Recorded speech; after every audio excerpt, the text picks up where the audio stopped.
Now to create the shader, that's one of another amazing thing of Houdini. You can, same way you can work on geometry, you can work on shaders, so that's pretty amazing. I'm gonna hit tab and type material, and you have a material builder, and this is where you can create your own shader. We're gonna call this thunder. Let's go inside, and when you dive inside a material builder, you have some surface globals, displacement globals. So these are variables that are by default accessible with these global variables. And then you also have some default outputs and this output collect. Okay, don't need to worry too much about this. Okay, so the first thing we want to do is grab the color of our points. And we do that the same way we would do it inside slops. So we create a bind. We say the name of the parameter, so it's called CD, the color. It's a color type, and we just connect this. And we can connect it directly to the surface, for instance. But in this case, we want it to kind of be emissive, to actually emit color. So it's none of these output variables includes emission. So for the emission, you need to create a bind export called CE, and it's also a color. And when you connect this here, you immediately get emission. You don't need to do anything else. So now if you go to the objects, I'll select these two and I'll choose the material to be, let's go to matte thunder.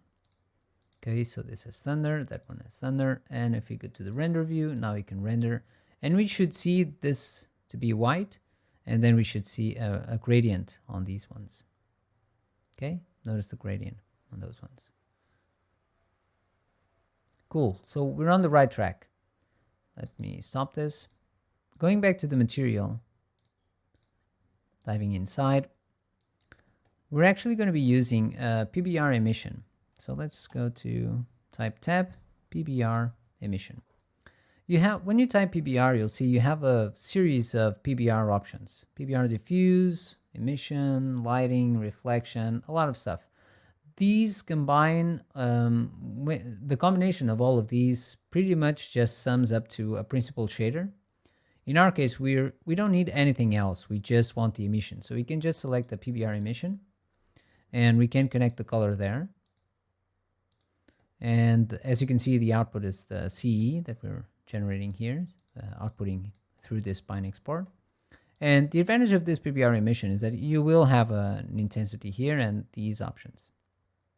Though for now, we're just worried about we just want to be able to work with this intensity, which is it's going to be helpful. And we're also going to be kind of creating some variation on the color of these, just so they're not completely flat. Okay, so the way I'm going to do that is by creating an edge fall off. Let's see what this looks like. Let's connect this directly to the color of the PBR emission. And these are the parameters that we have.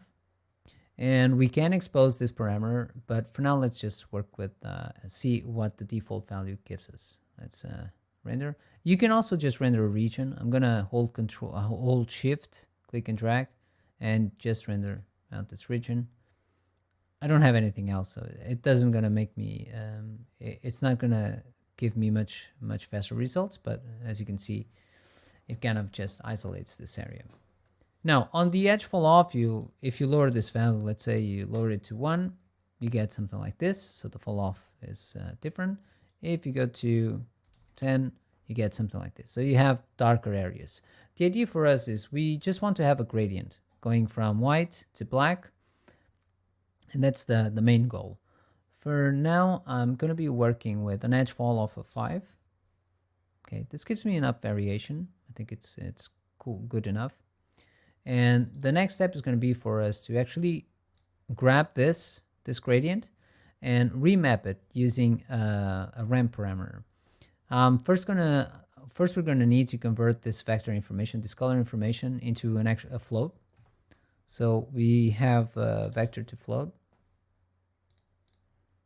Let's connect this here. So now we will be able to just export one float, create a ramp parameter. And this ramp parameter, we'll give it this input. I'm gonna call this color ramp, color ramp. And this is the color that we're going to be using. If we go up, pressing U, now we have this color ramp. Right now the result is pretty much the same, but the great thing about this is that we can actually just switch colors. Let's go here, and let's say instead of black, I want 0.1, 0.4, 1. Okay, so now I'm starting to have some variation. I'm going to add another one here. And this next one is going to be 0.01, 0.04, 0.1. So it's much darker. Next, I'm going to add another one here. Let's say the tip is actually going to be the same as this one. So 0.1, 0.4, 1.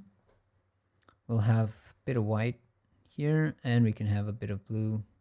Let's grab some blue here. Let's say this one is going to be 0.07, 0.3, and 0.78. Okay. And finally, I'm just going to play with these until you get some interesting variation. Just shape it the way you like it. I think this is good in amount of variation so far. Now, as you can see, we don't have the gradient anymore. So we'll need to multiply the color that we had before. If we go inside, so this was the color that we had before. Everything's white. We just have a gradient around here. Okay.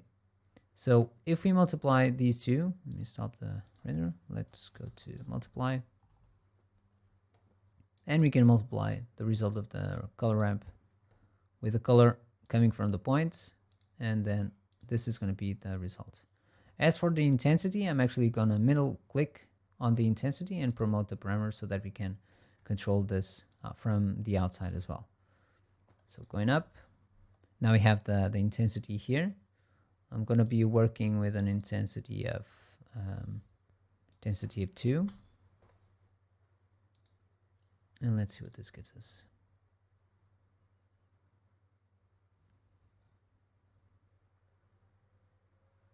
Okay, so we have some warmer areas, some hotter areas, and then we have some cooler areas. But this variation is going to be interesting when we apply glows and everything to the final effect.